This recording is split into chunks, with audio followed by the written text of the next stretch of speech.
Assalamualaikum dear students. It's our second lecture of differential equation.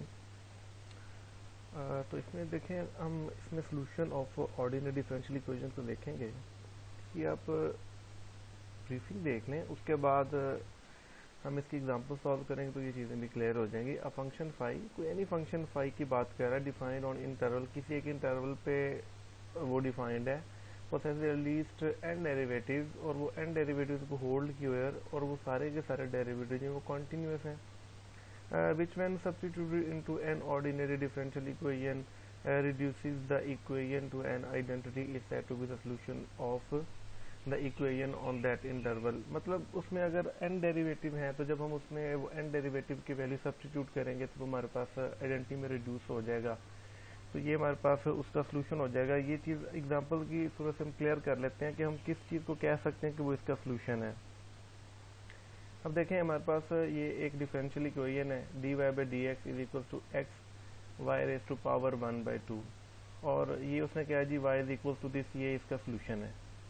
तो अगर ये इसका सोल्यूशन है तो अगर आप इसको इस साइड पे पुट करें और इसी वैल्यू को इस साइड पे पुट करें, अगर तो आंसर सेम आ जाता है, इट्स मीन इसको ये सेटिस्फाई कर गया। सोल्यूशन तो वही होता है ना जो इक्वेशन को सेटिस्फाई कर जाता है। तो देखें इसको हम दोनों तरफ से इसको पुट करके देख लेते हैं, तो अगर तो हमारा आंसर सेम आ जाता है तो हम ये कह सकते हैं कि ये इसका सोल्यूशन है। तो देखें इसमें एक डेरिवेटिव है तो इसी की वैल्यू जो सोल्यूशन हम इसमें पुट करके देख लेते हैं। तो dy बाई डी एक्स है और ये 1/16 है, उसके साथ x भी है और y की जो पावर है वो 1/2 है। तो अब हम इस साइड को यूज़ करना चाह रहे हैं, तो हमने y की वैल्यू को जस्ट कंसीडर किया है। तो आपको पता है जब हम किसी चीज़ का डेरिवेटिव लेते हैं तो कांस्टेंट जो है वो बाहर आ जाता है, तो अंदर जो चीज़ है जैसे ये x की 4 है, तो जब आप इसका डेरिवेटिव लेंगे तो पावर नीचे आ जाएगी, पावर में कमी हो जाएगी, तो हमारे पास ये रिजल्ट बन जाएगा। अब इसी तरह यही वैल्यू अगर आप उठा के इस इक्वेशन की राइट साइड में पुट करें और आंसर सेम यही बन जाए तो हम ये कह सकते हैं कि ये इसका सोल्यूशन है किसी एक डिफरेंशियल इक्वेशन का। तो अब देखें, अब राइट हैंड साइड हमने कंसीडर की है, इसमें y की वैल्यू पुट की है, तो जब हमने इसको सिंप्लीफाई किया तो आंसर इसका सेम आया है। तो हम कह सकते हैं कि ये जो y है हमारे पास, ये बेसिकली इस इक्वेशन का सोल्यूशन है। इसी तरह ये अब देखें एक सेकंड ऑर्डर डिफरेंशियल इक्वेशन है और ये भी कहा गया है कि जी ये इसका सोल्यूशन है। अगर ये इसका सोल्यूशन है तो जब आप अब देखें यहाँ पे सेकंड डेरिवेटिव और फर्स्ट डेरिवेटिव रिक्वायर्ड है, तो जब आप इसमें इसके फर्स्ट डेरिवेटिव लें और फिर सेकंड डेरिवेटिव लें, वो दोनों वैल्यूज जो हैं वो उठा के आप इस इक्वेशन में पुट करें, अगर तो आंसर इसका 0 आ गया तो फिर हम कह सकते हैं कि ये इसका सोल्यूशन है। तो ये देखें हमने उसका फर्स्ट डेरिवेटिव फाइंड किया, देन उसका सेकंड डेरिवेटिव फाइंड किया और उठा के उस इक्वेशन की लेफ्ट हैंड साइड में पुट कर दिया। देखिए राइट हैंड साइड तो ऑलरेडी अगर हम देखें तो वो 0 है, तो इसका मतलब है हम लेफ्ट को यूज करेंगे। अगर इसने आंसर 0 जनरेट कर दिया हमारी इस सपोजिशन के ऊपर, तो इट्स मीन ये इसका सोल्यूशन है। तो देखें ये हमारे पास उसका सेकंड डेरिवेटिव था, ये फर्स्ट डेरिवेटिव था। जब हमने इसको पुट किया और इसको सिंप्लीफाई किया तो हमारे पास जो आंसर है वो 0 जनरेट हुआ, और जबकि राइट हैंड साइड भी 0 थी, तो इसका मतलब इस सोल्यूशन ने इस डिफरेंशियल इक्वेशन को सेटिस्फाई कर दिया। अब उसके बाद देखें जनरल सोल्यूशन क्या होता है। A general solution of differential equation which contains the number of ordinary constants equal to the order of the equation. मतलब अगर एक अब 3 ऑर्डर की डिफरेंशियल इक्वेशन है, तो जब आप उसको सॉल्व करते जाएंगे, उसको सिंप्लीफाई करेंगे, तो लास्ट में उसमें 3 ही जो कांस्टेंट्स हैं वो भी जनरेट होंगे। क्योंकि देखें जब भी हम सोल्यूशन फाइंड कर रहे होते हैं किसी भी डिफरेंशियल इक्वेशन का, तो वो हम बेसिकली उसका y फाइंड कर रहे होते हैं, ठीक है। तो अगर उसमें 3 हमारे पास थर्ड ऑर्डर है तो 3 डेरिवेटिव इन्वॉल्व होते हैं, तो फिर हम क्या करते हैं, हम उसको 3 टाइम उसका इंटीग्रेट कर लेते हैं। वो डिफरेंट टेक्निक से वो जैसे भी हम करें, ठीक है।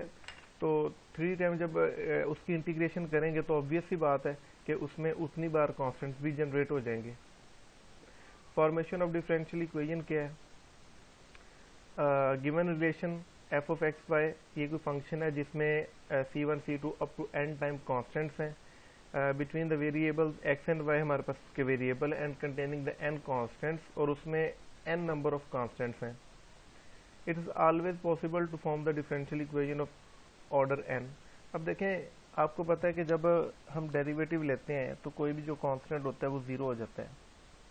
तो इसी तरह इसको उस सेंस से ही रिलेट अगर आप करें कि differential equation of order n, तो हम ये कह सकते हैं the given relation in one the general solution of the equation. तो हम कह सकते हैं कि ये जनरल सोल्यूशन है किसी इक्वेशन का. ये एग्जांपल से आपको क्लियर हो जाएगा. यहाँ पे हो सकता है कुछ स्टूडेंट्स को थोड़ा सा इशू आ रहा हो. This is done by differentiating one n times and then eliminating the n constants from the original relation and the n derived relation. This method is illustrated by means of examples. कि हम इसको example से illustrate कर देते हैं तो very easy है. देखें, ये हमारे पास एक फंक्शन गिवन है. अब हम करना क्या चाह रहे हैं, हम फॉर्मेशन ऑफ डिफरेंशियल इक्वेशन की बात कर रहे हैं. तो देखें, सबसे पहले इसमें कितने नंबर ऑफ जो कांस्टेंट्स हैं इन्वॉल्व हैं. तो एक है. तो इससे हमें ये बात क्लियर हो रही है कि हम इसका अगर वन टाइम डेरिवेटिव लेंगे तो ये हमारे पास गिवन डिफरेंशियल इक्वेशन जनरेट हो जाएगी. तो हमने इसका डेरिवेटिव लेते हैं विद रिस्पेक्ट टू एक्स. अब देखें, ये भी कोई एक्स की टर्म है, विद मल्टीप्लाई ये भी कोई एक्स की टर्म है. तो जब हम ये कहते हैं कि दो एक्स की टर्म आ गई तो उसके ऊपर प्रोडक्ट रूल लगेगा. तो जब हम इसके ऊपर प्रोडक्ट रूल लगाते हैं तो हमारे पास कुछ ये सोल्यूशन जनरेट होता है और इसको सिंप्लीफाई करते हैं तो हमारे पास ये आंसर जनरेट हो जाता है. तो ये हमारे पास एक गिवन डिफरेंशियल इक्वेशन जनरेट हो गई है. और इसी के साथ अगर एक और एग्जांपल देखें तो देखें, इसमें एक ये कांस्टेंट है, एक ये कांस्टेंट है. दो कांस्टेंट हमारे पास मौजूद हैं. तो इसका मतलब ये है कि इनको किल करने के लिए हमें दो बार इसका डेरिवेटिव जो है वो लेना पड़ेगा. तो देखें, differentiate with respect to x. तो यहाँ से जब डेरिवेटिव लिया तो एक्स के रिस्पेक्ट था तो ये 1 हुआ, तो a बच गया प्लस 1/y, और जो चीज़ डिनोमिनेटर में आती है उसका डेरिवेटिव, देन इसका डेरिवेटिव, और ये कांस्टेंट है तो ये 0 हो गया. फिर differentiate with respect to x, एक बार फिर से डिफरेंशिएट किया तो हमारे पास ये इक्वेशन बन गई. इसके बाद हमने इसको सिंप्लीफाई किया तो हमारे पास कुछ इस तरह की डिफरेंशियल इक्वेशन जनरेट हो गई. ये लीनियर है, ये नॉन लीनियर, हमें इससे कंसर्न नहीं है. हम जस्ट फॉर्मेशन, देखें लीनियर हो या नॉन लीनियर है तो डिफरेंशियल इक्वेशन, तो हम क्या कर रहे हैं, हम जस्ट फॉर्मेशन कर रहे हैं डिफरेंशियल इक्वेशन की. तो इस वजह से हम डिफरेंशियल इक्वेशन को जनरेट करेंगे किसी भी फंक्शन से. तो एक्सरसाइज आपके पास देखें, ये है 1.1 है, ये इसके कुछ क्वेश्चन हैं, ये आपने करने हैं.